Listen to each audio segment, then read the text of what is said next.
Welcome everybody to the show. Today we're talking running backs, April edition. Every month I'll be going over my rankings for quarterbacks, running backs, wide receivers, and tight ends. And today we're doing running backs April. After this, after I do wide receivers and tight ends, I'll come back around and I'll get the 13 through 30. I'll get you those rankings. But today we're talking 1 through 12, and there's a lot to talk about, and we got a really good show for you today. But first, as always, we'll talk about what's in the news and what's going on around the league. First, we got Odell Beckham Jr. The Browns reported that they'll eventually move on from OBJ. This was small news. It really didn't raise that many eyebrows, but yeah, they basically said they'll eventually move on. And OBJ, he took a step back last year. He's had his injuries. He's had kind of a rocky career in New York with the Giants. But, everybody thought he'd kind of catch his stride last year and just be a huge player for the Browns and just turn everything around. But that didn't happen. He just had a bad year. Everyone thought that the Mayfield Beckham connection would be very strong, and it really just wasn't. It just one of those things where it just didn't work out. And there was a lot of talk about with the Vikings and the Browns trying to get a trade for OBJ, and the Browns came out and said those are false. But now today they'll say they will eventually move on from Odell, and that'll be just something to keep an eye on. I don't think it doesn't really sound like it'll be done before this year, but don't be surprised if it does. I mean, the Browns have made a lot of moves, a lot of trades. They've had a lot of stars coming in. And, I wouldn't be surprised. They don't really have that many wide receivers after Beckham. They have Jarvis Landry. So I don't really know. They'd probably have to. I don't really know what would happen. But, that is in the news, and that's something to look for. Next out at Jacksonville, Leonard Fournette. The Jaguars have trade discussions with other teams regarding running back Leonard Fournette. And this doesn't surprise me at all. He hasn't really made any controversial statements about Minshew, but he has on his Twitter, he's really stressed he wants Cam and Cam Newton to come to Jacksonville. The Jaguars, they said they're loyal to Minshew. They have him on a good rookie deal. So it's just they said Minshew's their guy, and I don't think Fournette and Minshew have any bad blood with each other, but Leonard Fournette was really pushing for Cam Newton at the beginning of the year, or lately, and and Leonard, he's just had a rocky stint with Jacksonville to start his career here. He had a really good rookie season, and last year he had a really good season, but he's had injuries. Him and Tom Coughlin had that little thing. I think it was 2 years ago, where he didn't want him back, and then they cleared the just cleared the air. They just I don't know. There was a bunch of weird stuff with Tom Coughlin where they just weren't on the right page, and Tom Coughlin wasn't a Leonard Fournette fan, and then they worked it out, I guess, and he was back. But I mean, don't expect him to there not be a trade. I do think I don't know really why the Jaguars would trade him. I don't think there's a couple running backs in this draft, but Leonard Fournette's one of the better running backs in the league when healthy. So I don't really know why they would why they'd really trade him away if it's not a personality issue, which it looks like it is, and just potential landing spots. The Chiefs have been talking. The Chiefs has kind of had a rocky running back. They haven't really had a consistent one since Kareem Hunt. And Fournette kind of fits the Kareem Hunt. He's basically the same thing. He catches passes. He runs between the tackles. The Lions, the Dolphins, Steelers, just a lot of teams. We'll just see how that goes, and that's something to look for before the season continues here. All right, next, this is small news. Jerry Jeudy, wide receiver, looking to enter the draft, and Broncos are looking to trade up to get him at pick 10, I believe, and this isn't really big news, but just something I thought I'd add in here. This would really, I think, it wouldn't dock Courtland Sutton that much. I think it'd knock him down a little bit, but Jeudy and Courtland Sutton, that would be a young wide receiver duo to watch there for years with Noah Fant at tight end. And Melvin Gordon and Lindsay at running back. That's just Drew Lock, young QB. That'd be a really good offense in Denver. And they used to with Flacco not Flacco so much, but just in the past, they've really stressed on running the ball, and looks like they're going away from that. Drew Lock, he played good in the games last year. Cortland Sutton's a great young talent, and I believe Deshaun Hamilton is still there. Those three guys at wide receiver, that would be scary, and with Fant at tight end. So it looks like if this happens, big things to come in Denver. All right, that's the end of the news. We'll get into the rankings now. And I bet you all know who's going to be first, and this is kind of unanimous here. It's easily at the 101 position. It's easily Christian McCaffrey, number 22 out of Carolina. I don't even feel like I have to spend much time on this one. Just the best fantasy option, plain and simple. Rule came in. He's their new coach, and he mentioned less workload. He won't be on the field that much, which I believe. I don't think there's obviously going to be some regression from his 471 PPR points last season. There's obviously going to be some regression there. Do I think it's enough to knock him out of the number one spot? I don't. I still think their team isn't very good. And they just give him amazing workload, and he's just one of the best running backs outside of, I think, Saquon. I'd say he's number 2, 3. He's in there. He's just really good. Can run in between the tackles. He's really proved that over the last couple of years, and his pass catching ability in PPR leagues just makes him so elite. If you wouldn't draft him, I could see making an argument for Saquon, but if you wouldn't draft him at number 1, that would raise eyebrows. If you have the number 1 pick, just draft him. Don't be a hero. This ADP is 1.1 right now, and that's too high. It should be 1.0. You should be taking him at number 1. No reason why you shouldn't. And this will lead us into number 2. No really surprise here, Saquon Barkley. He's the best running back in the NFL, just pure talent and strength. He's kind of like the LeBron of fantasy football. He's not always the best. Doesn't have the best. Didn't have the best season last year. He's kind of hurt, but he's just the strongest, the fastest. Just punishes the defense, and he racks up points for your team. His rookie year was just phenomenal. He's just a beast. He's 1A. He plays on a bad team, and last year was kind of unlucky. He got hurt. He got hurt for those couple games. He wasn't really the same Saquon from the second half of the year, but he turned it on those last few weeks, and he won me. He won me a championship last year with those last 2 weeks against the Dolphins and Redskins, I believe. And he's just a beast. You can count on him. He'll rack up points just because he's just so good. And his ADP right now is 2.2, which is good. He is the second pick. He's the second ranked running back right now of ADP, and he's definitely that. He's locked in at number 2, and you'd be lucky to have Saquon or McCaffrey. And this leads us into number 3. Derrick Henry, he isn't the for sure number 3, and I have him at 3 just because I like how the Titans use him. He has a couple years ago he wasn't like this, but right now I'd say he has a really good floor. The Titans, they like to run the football with their good old line, and it won't be all entirely back this year, but it's still a very good old line, and he has a good floor. I think he's gonna get 60 yards and probably a score in most games, and that's a really good floor. His floor is probably around 10 points. But he has a really high ceiling, and he'll have his games where he goes 26 rushes, 200 yards, and 2 scores. Those are the games that you just want him. He just takes over games.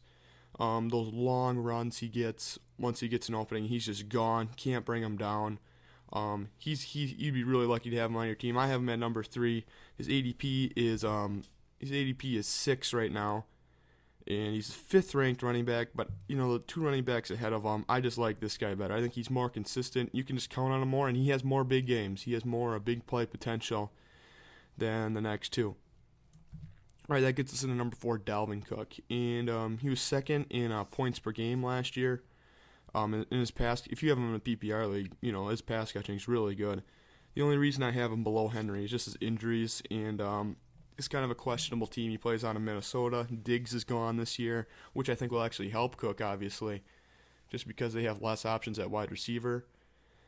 No injuries this year. This could be a huge year for Dalvin Cook, but I don't know if we saw a year yet without injuries. He's just you can't count on him just because it's so hard for him to play a normal season just with his injuries. Last year he was so good early on, and then he got hurt, and then he was good at the end, but he just couldn't keep it going.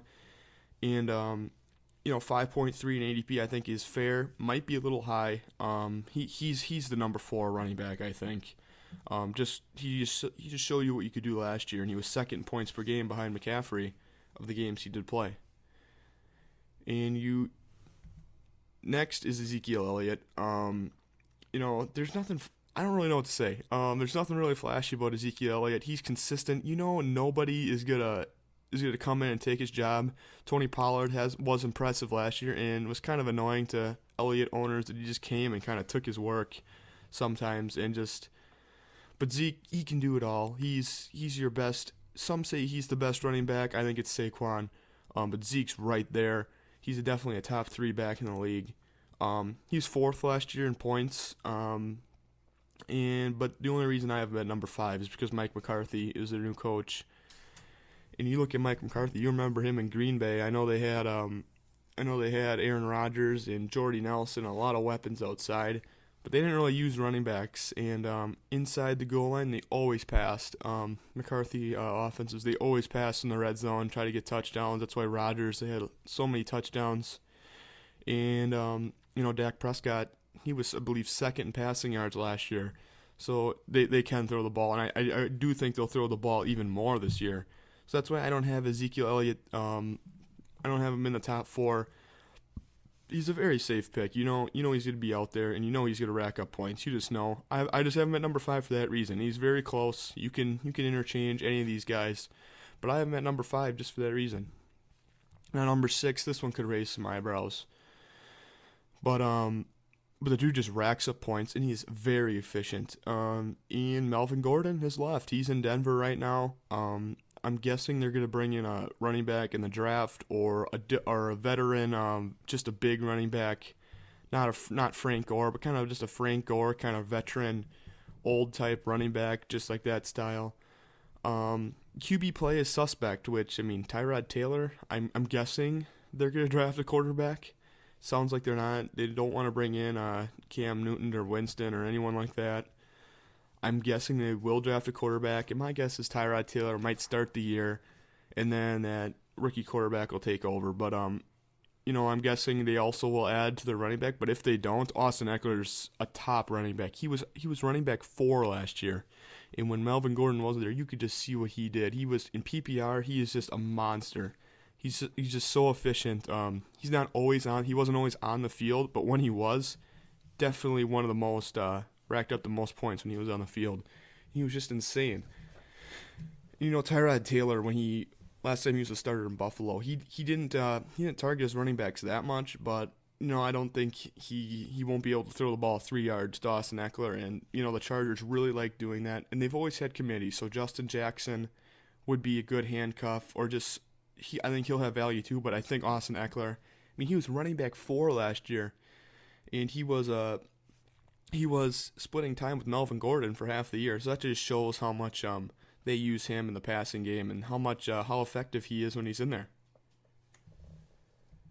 Next, I got Alvin Kamara, and this is surprising. When you hear of Alvin Kamara, you don't think a number 7 ranked running back, but really, I don't have a reason to put him in the top 6. I don't have a reason to put him ahead of Eckler, Dalvin Cook, Derrick Henry. I just don't. Last year, he didn't have a very good year. He just wasn't very good, and he's a great player, one of the best running backs in the NFL. But they just really didn't need him to be that good. They had Michael Thomas, they had Jared Cook. That's what I mean. They have so many options there. They have Jared Cook, Emmanuel Sanders, Michael Thomas, Traquan Smith. They have, they have Taysom Hill. They just have lots of options, and they don't really need to get him the ball. They just have so many ways to score. Latavius Murray played really good last year when Kamara was out, and just when they came in and they just needed a couple yards. And they really haven't used Kamara just running up the middle, breaking. He just really doesn't do that. He just caught passes and kind of just ran outside last year, and he was really he just wasn't the Kamara we saw in his first couple years. And Alvin Kamara is never a bad year to own him. You know he's going to do good work. He's probably going to be a top 10 running back. You just know. But his injuries, he has had injury history, a concussion. Last year he got hurt. He's just kind of been banged up. Nothing really serious, but he's just kind of been banged up almost every year.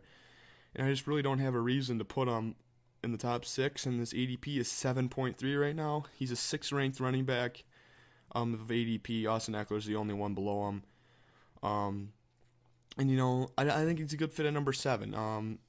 I do think that's kind of it'd be a good deal if you got him at number 7 running back, and he's someone to look at.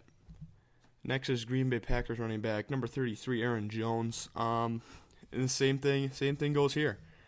Aaron Jones he had a monster season last year. He was a running back 2, and he was good in the passing game. He caught a lot of passes, but his touchdowns were, I believe he had 21 touchdowns. I might include playoffs. Total touchdowns in the season. He had like the most by a running back. He had so many touchdowns last year. But he's last year I believe he was good, but injuries. That's another thing. He's had a lot of little injuries. He was suspended not last season, but the season before. He's missed a lot of games in his couple years in Green Bay. And Mike McCarthy, he never really let Aaron Jones take off. He always kind of kept him back, and everyone was always wondering, well, when's he going to go off here? And last year he really went off with Matt LaFleur. He had so many touchdowns, and I don't think he can repeat that. I think he's going to have a lot of touchdowns this year as they like to run it in the red zone. And, Aaron Jones is fast and just really big play ability. But Jamal Williams is there. He's a very good pick. I think he was RB 34 last year in PPR. He's a really good running back, Jamal Williams, and he's proved in the NFL he can rack up points. And but the Packers, surprisingly, I really don't understand this. They said they're looking to add a running back in the draft, and one report suggested it could be at their pick 30. They'd be looking at DeAndre Swift or Jonathan Taylor, which I don't really agree with. I think they need a linebacker or someone like. I don't think they need a running back when you have Aaron Jones and Jamal Williams, but Matt LaFleur has said he wants to go with running back by committee. He'd like to have 3 running backs, which, again, I don't really agree with, but a lot of your good teams, Chiefs, San Francisco, Patriots, they've always had several running backs, and maybe Green Bay is trying to do the same thing. I don't know, but, Aaron Jones, I definitely think there's some regression this year, but he's also a really good pick. As ADP is 10. I think that's about right. Back end of the first round, he'd be a really good pick for you. He'll still score touchdowns. He'll still have big plays, but I just don't think he'll be the Aaron Jones of last season. All right, now number 9, Joe Mixon. And Joe Mixon's kind of yet to break out. He's had a couple. He had a couple good weeks at the end of the season last year. But at the beginning of the year, they weren't even using him. Joe Mixon's I think one of the better running backs in the NFL and the most underrated. Just because he played on a horrible team. Last year they weren't even trying to get him the ball before, and then at the end of the year they were just handing it off to him, and we saw what he could do. He has big potential. I think this year, assuming they get Burrow at the number 1 pick, which they will, and they have AJ Green back, Tyler Boyd, all these guys. They got a left tackle. I forgot his name, but they got a new left tackle. Offensive line is improving greatly. I think Joe Mixon's in for a good year. This is the year he puts it together. This is the year he has a good fantasy year. I have him at 9 just because I haven't seen him do that yet. I haven't seen him put together a full year where he's locked in at an RB1 or even RB2. Like, you forget, like last year he was droppable, and like you just didn't want him on your team because you felt like you had to start him if you had him, and you felt you couldn't really sit him on the bench just because he was one of your probably higher picks, but like if you dropped him, you didn't want to do that either. So it was just a tough spot.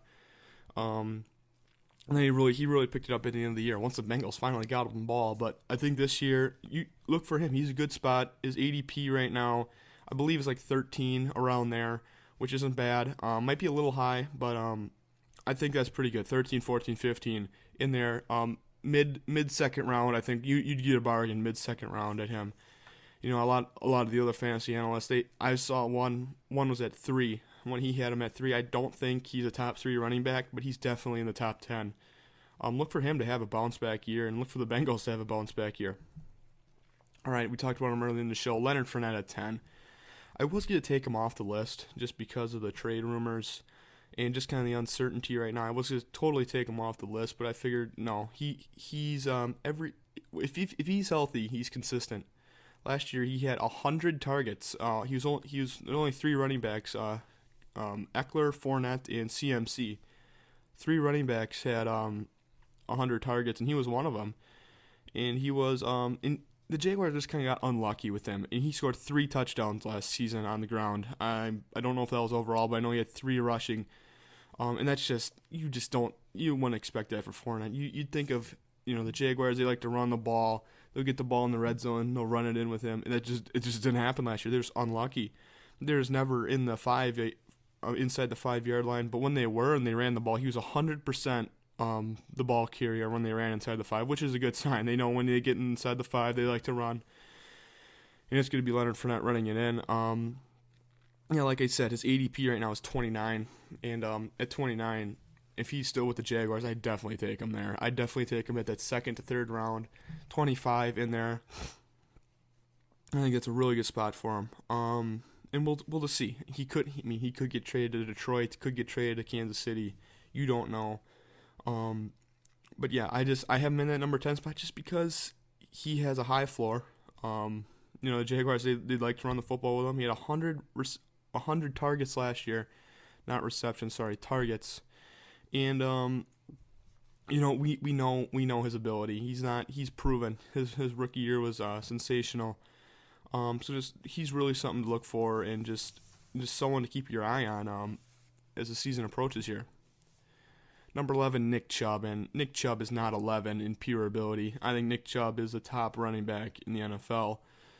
I know I said that about a lot of these guys, but Nick Chubb's talent is just off the charts. But fantasy-wise, I don't like him. I'm not drafting him this year. I know he's kind of going around that. He's kind of going around with Joe Mixon at like the 12, end of the first round, start of the second. I don't like him there. We see Kareem Hunt, and people forget Kareem Hunt was unreal at Kansas City. He was a rushing leader his rookie year, and he just had a great year before he got cut at the end of the year 2 years ago. But Nick Chubb, I just don't like that Kareem Hunt is there. And before those first 8 games when Hunt was suspended last year, Nick Chubb was amazing. Nick Chubb was a RB1, one of the top running backs. But then when he came back, Hunt for those last 7 weeks, it was like, they were the same thing. Nick Chubb's it's just Kareem Hunt's just there. I don't like that. When you have a running back as good as him, he's just annoying. You're not going to get your full potential. And I don't want to draft a running back knowing that he's got somebody else there. I'd rather have a little worse back knowing that he's the only one there, like a Marlon Mack or a Leonard Fournette. Maybe not a Marlon Mack, but I'd rather draft a guy like a Leonard Fournette where there's really nobody else there, and you can just rely on him to hopefully just have big. Otherwise, Nick Chubb is just Kareem Hunt's there. He takes so much receptions from Nick Chubb. He had, I believe, 44 targets last year, 37 receptions Kareem Hunt had. And I think Kareem Hunt almost could have just the same amount of years as Nick Chubb just because they have a full season. They have a full season to plan for Kareem Hunt. They didn't really have that last year. He kind of came in halfway through, and they really tried to get Kareem Hunt the ball. But Nick Chubb, I'd say I think this is a good spot for him at 11 just because I think he'll have his big weeks and then he'll have his small weeks. But just not a guy I would like drafting at right here at his ADP, just because he's Kareem Hunt's there, and it's just I don't like that. I don't know. That's just me personally. But Nick Chubb, great talent, great player. He should have a good year. All right, this rounds out the list here. Josh Jacobs at number 12 out of the Las Vegas Raiders. He had an impressive rookie year. He was hurt a couple games, but his rookie year was just impressive. I know he had a big week 1, and I believe week 9 he had a big week. Look for him to be even more involved in the passing game this year. Mike Mayock has already come out and said they want him more involved in the passing game, and for him to say that, looks like it could happen. And Gruden's always known to kind of have pass-catching running backs, and he likes to get him the ball. So we'll just see how that goes. And I know Jalen Richard is back, but I think Jacobs is the primary guy in that offense. I think number 12 is a good spot for him. I think sophomore year here, I think he'll have a big impact on the Raiders. And he's right around the mid to late second round, kind of with Eckler there. And I do think that's a fair spot for him. That's a fair spot to pick him, and you'd be getting a good bargain there too. I think Josh Jacobs, he's right on that 1-2 line. And yeah, that's it. I mean, two guys that are just missed my top 12, and we'll talk about the next running back show are Todd Gurley and Kenyon Drake, as you just saw there. So we'll get to those guys later in the show. We'll just go back and just look, and right now we got Christian McCaffrey at 1, I had him, Saquon at 2, Henry at 3, Cook at 4, Zeke at 5, Eckler at 6, Kamara at 7, Aaron Jones at 8. I put the Green Bay. Aaron Jones at 8, Joe Mixon 9, Leonard Fournette 10, Nick Chubb 11, Jacobs 12. That's my list of right now. For April, my top 12 running backs. Thanks for tuning into the show. Please like and subscribe so I can keep growing my channel and keep making these videos. And hope to catch you all tomorrow for my wide receiver video. I'll be going over the top 12 wide receivers, basically just like I did here. And we'll catch you later.